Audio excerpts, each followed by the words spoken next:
Hello everybody, welcome to the Political Vigilante. You know what's going down here. We're making Gotham great again. You're helping making Gotham great by watching this video. You can help even more by going to patreon.com/Graham Elwood. Get yourself a Make Gotham Great Again shirt through there. Great holiday gift, everybody. Also, Progressive Comedy Tour. Ron Placone and I were adding more dates. We've added Houston, Fort Worth, Texas, Pensacola. We're coming to all bunch of, not a great sentence, but that's what kind of comedy we'll get is bad syntax. No, come to Florida in January. Go to GrahamElwood.com for all the tour dates. We get nice, cool, intimate venues, and they typically sell out, so get your tickets now, you guys. Another great way to support the show is on the Patreon at the $5 level. There's, I think, about 6 or 7 slots left of that. There's only 40 slots, where you get to suggest an article or a topic every month. This was suggested by Patreon supporter Tim Stack. Tim's been a supporter of this show from day one. Big LA Podfest fan, and this is an article from Caitlin Johnstone. Haven't covered something she's written in a while. Really like following her. The best way to honor veterans is to stop creating them. She obviously wrote this on November 11th, but it bears repeating. And, you know, I've talked a lot about this on this show. I'm just vehemently anti-war, and if any Democratic candidate isn't anti-war, then I got nothing for you. I got nothing for you. Sorry, I don't care how many rainbow flags you wave. If you're for war, I'm not with you. That's my purity test. Veteran Day is not a holiday to honor the men and women who have difficultly protected their country. The youngest Americans who arguably defended their nation from a real threat to its shores are in their 90s, and soon there won't be any of them left. Every single person who has served in the U.S. military since the end of the Second World War has protected nothing other than the agendas of global hegemony, resource control, and war profiteering. They have not been fighting and dying for freedom and democracy. They have been fighting and dying for imperialism, Raytheon profit margins, and crude oil. And yeah, that's what World War II was. But I mean, we talk a lot on this show about War is a Racket, the book by Smedley Butler, who was a general for the United States Army. And he basically called himself, I was a muscle man for American corporate interests, starting in the late 1800s. He fought a lot of wars that were just, and he wrote War is a Racket in 1933. And so most wars, I mean, literally there's World War II, and I mean, maybe a couple others where it was like a legitimate evil threat had to be dealt with. But for the rest of it, it was just like, no, we didn't need to be there. And it's a shame. I say this all the time, and I will not stop saying this until this number gets down to 0, which is 22 vets a day commit suicide from PTSD. The majority of which is these oil corporate wars for companies like, you know, ExxonMobil and Raytheon and Boeing, and that's who's profiting. And who's going over there? Is it the CEO of Raytheon and Boeing? Are their children going over there? No, they're not. They're not fighting. Chelsea Clinton, though, and Ivanka Trump, they both have joined the Marine Corps, so... Oh, no, they haven't. But Obama's daughters, they're now old enough. They're in the Marines. They're on the front lines. They're grunts. Nope. Nope. No, they're not. The Bush daughters, though. The Bush daughters, they signed up for Iraq immediately. Oh, no, they didn't do that either. People have dedicated many years of their lives to the service of the United States military. They've given their limbs to it. They've suffered horrific brain damage for it. They've given their very lives to it. Families have been ripped apart by the violence that has been inflicted upon members of the U.S. Armed Forces.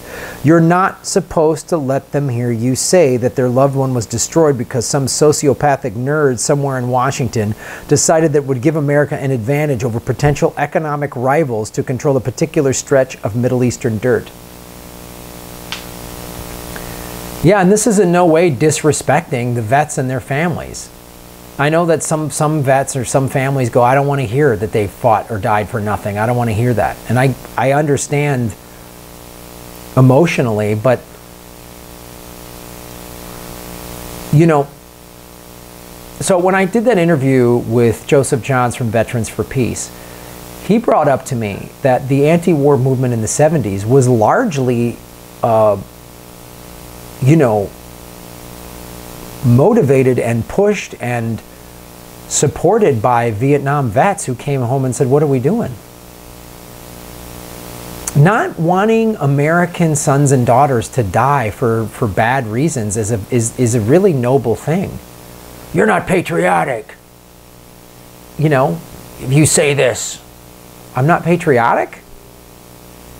I don't want your son or daughter to die in a war so that, you know, BP oil can increase their profits.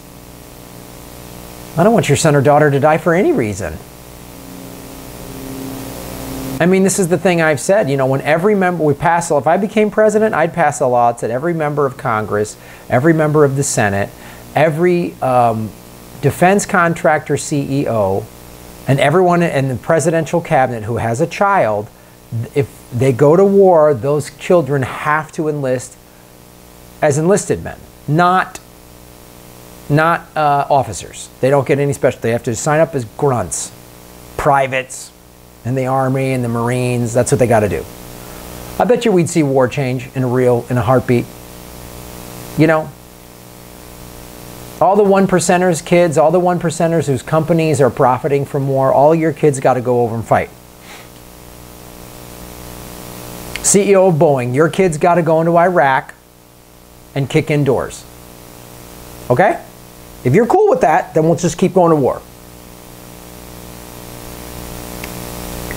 Taking care of veterans should be factored into the budget of every act of military aggression. I cannot agree with that more. It's detestable, it's deplorable that there's veterans on the streets homeless right now today.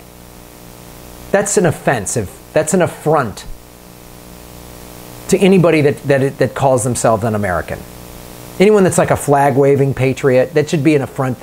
You're being spit in your face. If a government can't make sure its veterans are housed, healthy, and happy in a dignified way for the rest of their lives, it has no business marching human beings into harm's way. Yep, that's it. You want to commit American sons and daughters to go to war? Then you better have in place, the VA should be the most amazing facility. Every VA should be the most amazing, and every vet should get everything that they need. Is that what the VA's been doing? Did Obama make the VA that way? Was Bush doing the VA that way? Bush cut veterans' benefits. The VA under Obama was offensive. Don't tell me one party's better for vets than the other one. Don't tell me that shit, because they're both crappy. Vets they've been fucked.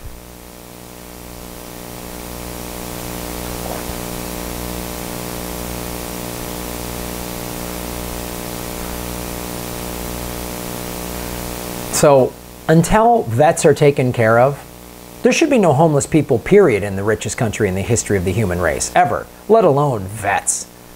Vets you go serve in a war, you're taken care of. Everything you need is taken care of. You're fine. And if you have traumatic brain injury or wounds or prosthetic limbs, you are never going to have, you should never have to work a day in your life. All your health care is taken care of. Every penny should be picked up by the government. The government that sent you to war should pay for everything. Your family should be taken care of. You know how many vets lost their houses after the last recession? Can you imagine that, coming back from Iraq and then you're foreclosed on your home?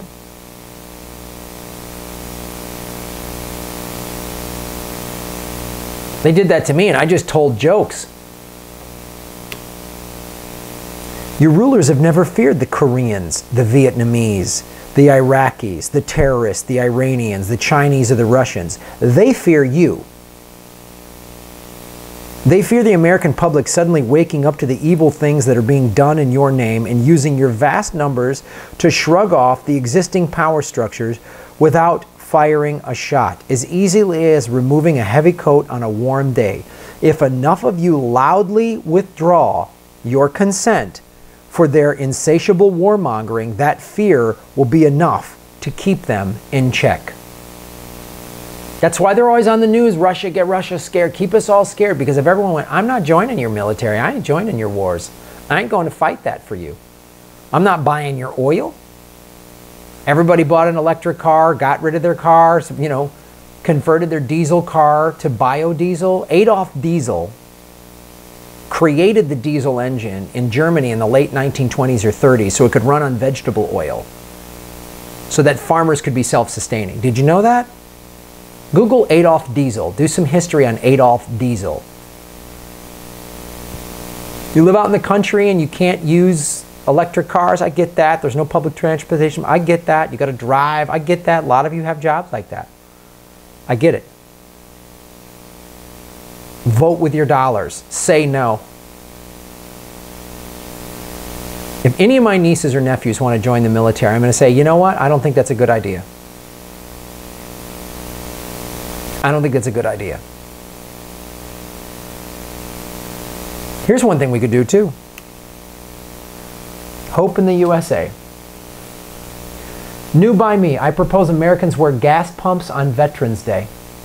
Opioid epidemic, oil and gas, medium.com.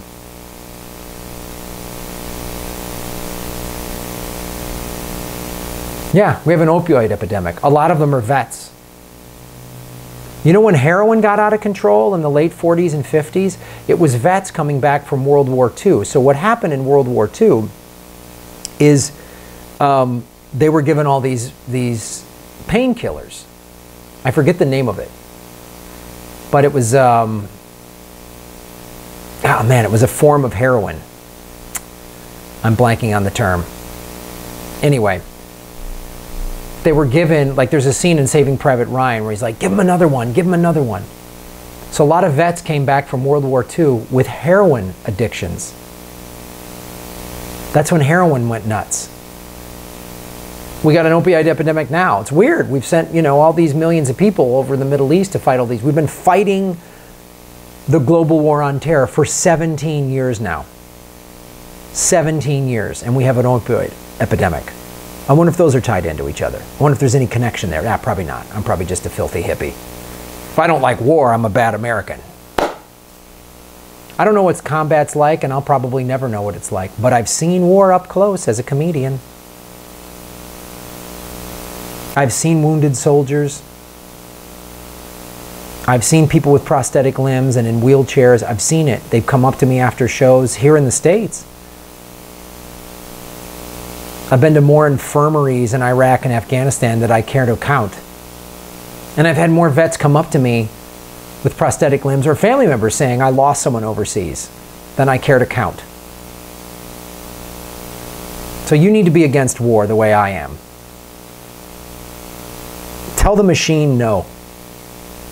Tell the machine no. Thanks for watching the show, you guys. And thank you, Tim Stack, for submitting this article.